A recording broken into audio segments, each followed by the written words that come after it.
Tiba-tiba ada seorang pria membawa seorang gadis yang tenggelam di pantai. Spontan saja, Dr. Victor dengan skillnya sebagai dokter, Victor memberikan penanganan pertama kepada gadis tersebut seperti napas buatan dan juga CPR atau kejut jantung menggunakan tangan.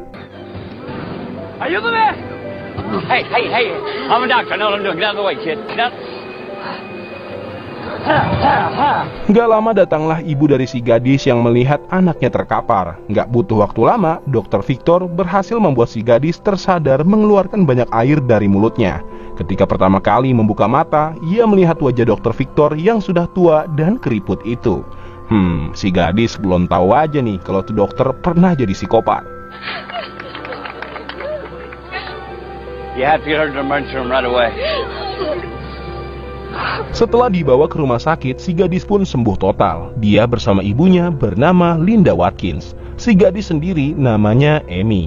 Linda pun berterima kasih karena Dr. Victor telah menolongnya. Linda mengatakan kalau dia dan Amy akan balik ke San Diego. Sontak aja si dokter pun bilang kalau dia dari kota yang sama. Tujuannya ke Meksiko yaitu menjadi relawan dokter anak-anak. Di mana hal itu membuat Amy berdecak kagum, apalagi saat dokter menunjukkan rumah palsunya. Dengan segera, Linda mengajak Amy balik karena dia tahu dokter mungkin aja punya niat lain. Tak lupa Dr. Victor pun selfie dengan Amy dan juga Linda. Picture. Yeah, sure. Well then, she thanked. Malamnya si dokter melakukan video meeting bersama dokter psikiater bernama Clark. Victor menceritakan pengalamannya bertemu dengan wanita yang membuatnya jatuh cinta lagi. Niatnya sih si Victor ini mau ngedeketin ibunya dulu, baru anaknya. Karena sepertinya ibu si Amy suka sama Victor. Dokter Clark pun memperingatinya agar jangan mengikuti hawa nafsunya, mengingat kasus dokter dengan gadis muda kemarin baru genap setahun. Tapi dokter Victor tidak menggubrisnya. Yeah, the mom likes me, I can tell, but... I'm going to strongly advise that you don't try to contact. It will help you control these outbursts. Control? Nobody understands. Keesokan harinya, Dr. Victor pun berangkat menuju San Diego, Amerika. Begitu di bandara, dia diperiksa oleh petugas security bandara yang mengetahui identitas aslinya sebagai Dr. Beck atau dokter psikopat. Dan ternyata itu hanyalah hayalan belaka. Faktanya, security menyambutnya dengan baik sebagai Dr. Victor, ahli bedah jantung. Code Blue! All agents! Code Blue! Stupid schmuck! You're wanted for kidnapping? Phony passport? If it wasn't for guys like you. Beberapa hari di San Diego, Dr. Victor langsung mencari tahu keberadaan Amy di sekolahnya. Di sana dia memperhatikan Amy dari kejauhan, yang ternyata dia sudah punya pacar bernama Gary. Nah, si Gary ini menyadari kalau Dr. Victor selalu memperhatikan Amy selama beberapa hari.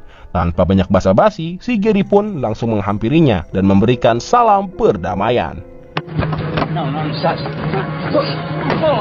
Do you have a kid that goes here? I don't, but look. Okay, then why have I... Beruntung, Amy mengenalinya dan mengatakan kalau Dr. Victor ini adalah orang yang menyelamatkannya saat tenggelam di Meksiko. Gary yang merasa bersalah langsung meminta maaf serta berterima kasih karena telah menolong Amy sewaktu tenggelam. This is the doctor I was telling you about. He saved my life in Acapulco. Oh my God. No way. Kemudian dokter mengajak Amy berbicara di kafe ditemani oleh pacarnya, Gary. Di sana, Amy membicarakan ibunya yang mengidap trauma akibat sang ayah yang meninggal karena terjatuh dari tangga. Hal itu membuat Linda mengalami klaustrofobia serta kecemasan lebih pada ketinggian. Dr. Victor pun memberikan kartu namanya dan menyuruh Linda segera menelponnya. Dia juga mengatakan kalau Linda lah yang membuatnya melacak Amy. Itu dia katakan karena takut niat aslinya terbongkar, yaitu mengincar Amy, bukan si Linda. Cerdik juga nih dokter psikopat. Mom is part of the reason I tracked you down. They say she has all kinds of anxieties. Claustrophobia. At the bridge, she has to let somebody else take the wheel so she can climb into the back seat. Talk to her. She could really use some help. My car. Thank you. Ever give me a call? Sesampainya di rumah, Amy membujuk ibunya agar mau bertemu dengan Dr. Victor yang sudah jauh-jauh menghampirinya. Tapi si ibu menolak karena dia menganggap kalau Dr. Victor nggak serius dalam ucapannya. Dalam ekspresi kecewanya, Amy marah dan mengatakan kalau Linda nggak pernah berkencan sejak si ayah meninggal dunia akibat kecelakaan. Di sini terlihat kalau Amy ingin ibunya segera move on. You remember it, don't you? It's a mating ritual between men. I'm not going out with him. Forget it. Why not? Oh, and in case you forgot, he saved my life. Because I'm not. I haven't been on a date since. Sorry. Mendengar nasihat sang anak, Linda pun bertemu dengan Dr. Victor di sebuah restoran. Di sana Dr. Victor langsung to the point kalau dia suka sama Linda, padahal sempat terbayang di benaknya wajah si Amy. Linda yang gak terlalu percaya dengan orang baru sempat menolaknya. Tapi dengan ucapan buaya si dokter yang profesional, Linda dibuat luluh dengan ucapan kalau si dokter suka dengan Linda bukan dari kecantikannya, melainkan dari keberaniannya melawan rasa takut akan trauma insiden meninggalnya sang suami. Not exactly sure how to say this, but Tell me you had some medical issues, and I thought maybe I could help because I like you. you like me? Mm-hmm. You know my daughter better than you know me. Secondly, when I am very much interested in the incredibly corrupt in Mexico. She was about to lose everything, and that's not beauty.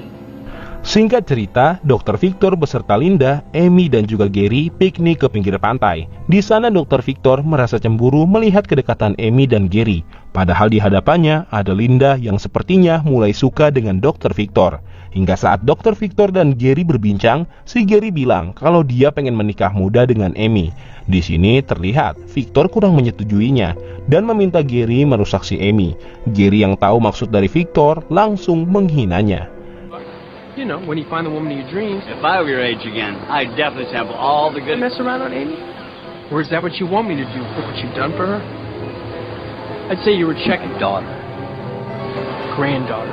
Hinaan serta kedekatan Amy dan Gary membuat Dr. Victor benar-benar terbakar api cemburu. Begitu sampai di rumahnya, Victor menyiapkan obat berdosis tinggi yang dicampurkan ke minuman favorit Amy. Setelah berhasil membuatnya, Dr. Victor mengendap masuk ke dalam rumah Linda. Meskipun awalnya sempat pengen ketahuan, namun Dr. Victor sembunyi dan memastikan kalau Amy meminum minuman yang telah dicampur obat berdosis tinggi racikannya itu. yeah, I guess. Are you gonna see him again? Efek dari minuman tersebut membuat Amy keracunan parah. Dokter yang memang sudah tahu akan dihubungi oleh Linda menjawab teleponnya sambil makan pancake yang bertuliskan Amy. Wah, orang kalau dia jadi psikopat serem banget ya kalau lagi sakit hati, sampai diracunin segala. Amy's really sick. She is? Could you please come over? I'm jumping in the car right now. Poor Amy. Begitu sampai di rumah Linda, Dr. Victor memeriksakan Amy dan mengambil darahnya untuk mengecek apa kandungan di dalamnya. Menurut dugaan dokter, si Amy cuma keracunan makanan. Lalu Linda pamit berangkat kerja, yang mana si Amy dan dokter cuma berduaan. Ia memanfaatkan momen itu untuk berbincang lebih dekat dengan Amy. Part of the reason I wanted to get into the pre-med program in the first place. What your profession should have. What's that? Malamnya dokter membuat sebuah hasil tes darah palsu, di mana di situ tertulis kalau si Amy mengalami herpes. Nah, herpes ini adalah penyakit yang disebabkan dari luka kelamin atau penyakit yang menular seksual dari pasangan pembuahan. Awalnya saat diberikan hasil tes ini, Amy nggak percaya. Tapi dengan akal bulus Dr. Victor, Amy meyakini mungkin saja si Gary lah yang mempunyai penyakit itu, karena bisa aja Gary berhubungan dengan orang lain. No, of course not. Why? Signs of genital herpes. I've only been with Garth, and he's only been with me. Wounds aren't always conclusive. Tanpa banyak basa-basi, Amy pun menemui Gary yang kebetulan lagi ngobrol sama ciwi-ciwi pemandu sorak. Hal itu membuat si Amy semakin menduga kalau Gary ini berhubungan gak cuma sama dia doang. Tapi Gary malah menuduh kalau si Amy lah yang punya penyakit menular. Walhasil, mereka pun bertengkar. You liar! I see the way you flirt with every girl at this school. That's gotta be wrong. It's not. That makes you human. But accusing me for what you talk to me. Sementara itu, Linda mulai menjalani terapinya bersama Victor. Dari mulai naik ke atas bangku yang tinggi sampai menyetir di jembatan yang membuat Linda takut. Bahkan, Victor meminta Linda menaiki tangga yang dahulu digunakan saat insiden sang suami. Semua itu dilakukan agar klaustrofobia dan rasa cemas Linda hilang. Di tempat lain, Amy yang sedang jogging ditelepon oleh Gary. Di sini Gary meminta maaf atas ucapannya yang telah memfitnah Amy mempunyai penyakit seksual. Gary mengungkapkan bagaimanapun keadaan Amy, dia akan tetap mencintainya. Dari situlah mereka akhirnya berdamai. It wasn't even a question. It just felt right. I would rather be here with you on the phone, you hating, no matter what. Sepulang jogging, Amy belajar dengan Dr. Victor tentang ilmu biologi. Amy dibuat risih dengan Dr. Victor yang menanyakan apakah dia pernah puas melakukan pembuahan dengan Gary. Jelas aja hal itu membuatnya risih dan langsung pergi ke kamarnya, disusul oleh Linda yang menghampiri Victor. Someday. I have to go to bed. Good night, baby. Night, Mom. Good night. Alhasil, Amy pun resah akibat kejadian semalam. Dia pun mengungkapkan kepada Linda bahwa Dr. Victor itu cabul. Semalam dia menanyakan hal pribadi yang seharusnya nggak boleh dipertanyakan. Si ibu bilang kalau itu adalah hal yang wajar saat pelajaran biologi. Tetapi Amy malah menyuruh Linda memutuskan hubungan dengan Dr. Victor. Tentu Linda pun marah karena awalnya Amy lah yang menyuruh Linda untuk mendekati Dr. Victor. Terus kenapa sekarang dia juga yang nyuruh putus? Kan aneh. What do you want me to do? Break up with him? Sorry. You're the one who wanted me to go out with him in the first place. Why? He's the first guy since your dad that in the last couple of years. Linda pun langsung membicarakan hal ini ke Dr. Victor. Dia meminta maaf kepada Linda karena menanyakan hal sensitif kepada Amy. Victor pun bilang kalau hal seperti ini adalah kewajaran. Ketika single mom ingin menikah, pasti anaknya belum bisa menerima hal tersebut. I was a doctor in residence all the time, Doc. All the time. I'm sorry I got upset.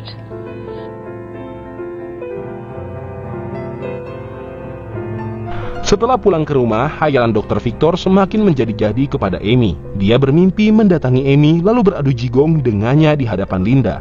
Naasnya saat Linda memergoki mereka sedang beradu jigong hingga jatuh dari lantai atas, Dr. Victor diem aja. Sampai-sampai dia tersadar dari mimpi hayalannya itu. Dan sesegera mungkin dia menelpon Linda. Victor, what the hell are you doing? He is so... Hi, Linda. Ternyata Victor mengajak Linda menikah. Linda pun langsung mengatakan kepada Amy kalau Dr. Victor ingin menikahinya. Amy pun gak setuju dengan keputusan ibunya menikah dengan Victor karena dia sudah tahu maksud dari Victor menikahi ibunya. Tapi si ibu tetap kekeh menikahinya. Linda berasumsi kalau Amy cuma belum siap menerima Victor sebagai ayahnya. Obviously, he doesn't need my permission if you already told him yes. I tell you the other day, did you completely forget? I talked to him yet. I am in love with him, and he's dating Dr. Slauson for a while. See how it goes. Karena nggak pengen ibunya menikah dengan orang yang salah, Amy pun menghubungi pamannya yang bernama Roger untuk segera datang menasehati ibunya. Lalu setelah Roger datang, dia pun mencoba menasihati Linda tentang keputusannya yang terlalu cepat menikahi Dr. Victor. Apalagi si Victor ini pernah melecehkan Amy dengan menanyakan hal pribadi. Linda pun gak menggubris obrolan dari Roger, sebab Roger itu penjual narkoba di Los Angeles. Hey, so tell me about this new guy. What do you want to know?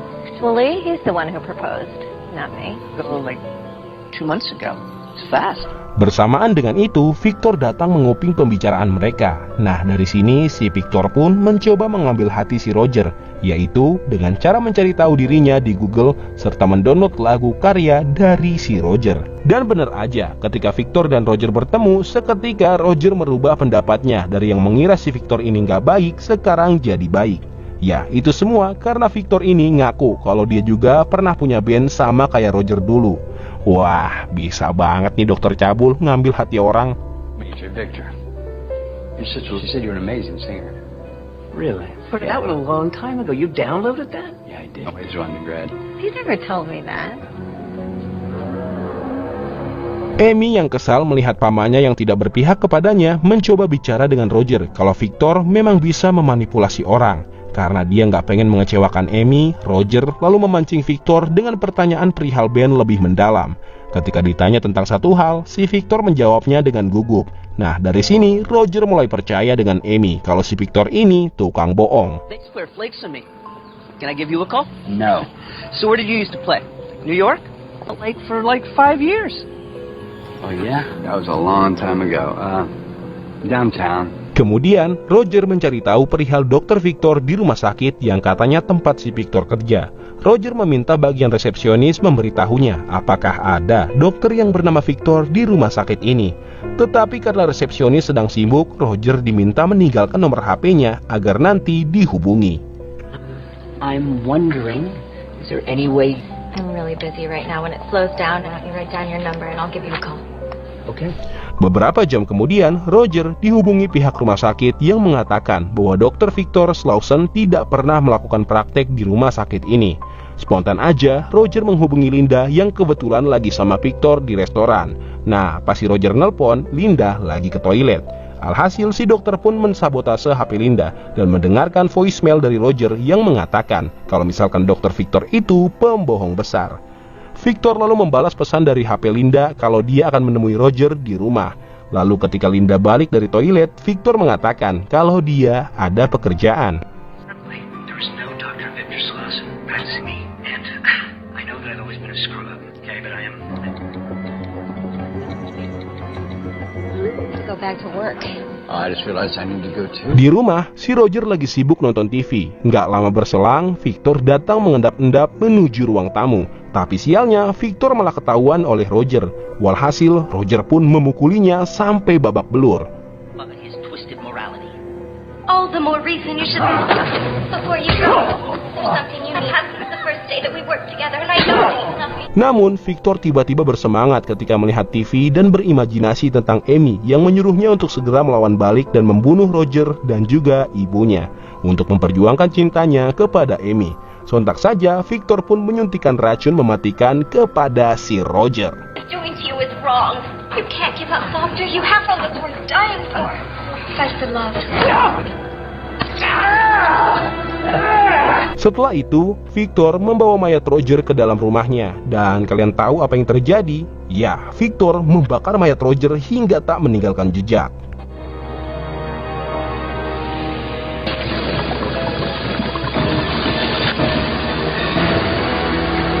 Singkat waktu, tibalah Victor di hari pernikahannya dengan Linda. Ya, meskipun Amy terlihat nggak setuju, tapi dia mencoba menghormati Linda di hari bahagianya. Nah, Amy ingin mengucapkan selamat kepada Victor. Ia menghampirinya di kamar Linda. Dan betapa terkejutnya dia melihat Dr. Victor berbicara sendiri di depan layar laptop. Jadi selama ini saat Dr. Victor melakukan video call dengan Dr. Clark, hanyalah imajinasi Dr. Victor belaka. Terlepas dari itu, si Victor pun ngomong kalau dia cuma menyemangati dirinya. Dia mengatakan kepada Amy kalau sekarang Amy adalah anaknya. I'm talking to myself. You know, when you live that if anything ever happens to your mom, I'll be your father now. Kemudian Victor pun sesegera mungkin mengajak Linda pergi dari rumahnya untuk berbulan madu di villa yang telah mereka sewa. Padahal si Amy ingin berbicara dengannya, tapi Victor langsung mengajak Linda. Tak lama setelah itu, Amy mendapatkan telepon dari Gary. Ia mengatakan kalau hasil tes milik Amy ternyata palsu. Selama ini mereka ditipu oleh Victor. Karena si Gary punya teori kalau misalkan Dr. Victor ini suka banget sama si Amy. Jadi ibunya Amy lah yang diperalat oleh Victor agar dia bisa dekat dengan Amy. Or it could be something else. Cut to the punchline, I Garth. think Dr. Slauson faked your test. It's me that kind of pissed me off. I think he's trying to break us up. Hello? Sontak Amy pun pergi ke rumah Victor untuk mengecek sebenarnya apa maksud dari Dr. Victor ini. Di dalam rumahnya, Amy menemukan fakta tentang rencana Victor yang akan membunuh Linda di villa lalu membuangnya ke danau, seakan-akan itu adalah sebuah kecelakaan. Dari situ, Dr. Victor bisa berduaan dengan bebas bersama Amy. Tanpa banyak cincong, Amy pun langsung berangkat menuju villa untuk menyelamatkan ibunya.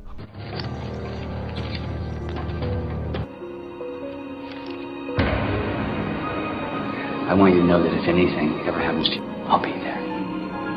I'm your stepfather now. Sementara itu, di villa, Dr. Victor menutup mata Linda dengan kain dan mengajaknya ke lantai paling atas untuk segera lompat. Linda yang gak tahu apa-apa, nurut aja, karena menurutnya Victor akan memberikan surprise. Gak selang berapa lama ketika si ibu sudah di atas, Amy datang. Seketika, Victor pun mendorong Linda. I'm gonna let you go. Off that blindfold. Okay. Amy.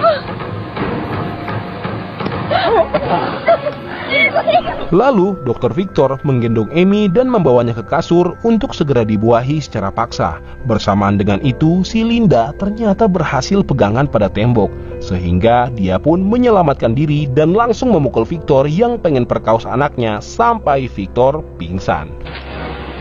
Oh, Amy.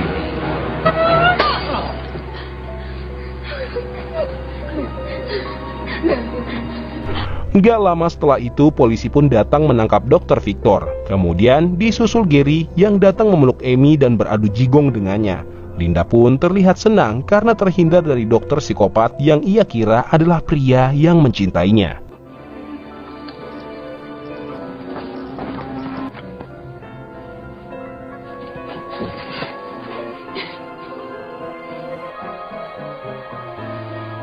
Di akhir film, Dr. Victor yang sedang dalam penjara menolong seorang sipir perempuan yang ketelak coklat. Dengan ilmu kedokterannya, Victor berhasil menyembuhkan sipir dan membuatnya berhutang budi kepada Victor. Dan dari sini, sepertinya perjalanan dokter psikopat masih akan berlanjut. Dan film pun selesai. There we go. Okay, relax. Breathe deep. Somebody bring us some water. You're welcome. I owe you one. Yeah, you do. Nah, gimana kaulah muda dan kaulah tua filmnya? Kalau ada yang bertanya, kok si dokter bisa ya nggak ketahuan sama polisi? Kan dia masih buronan.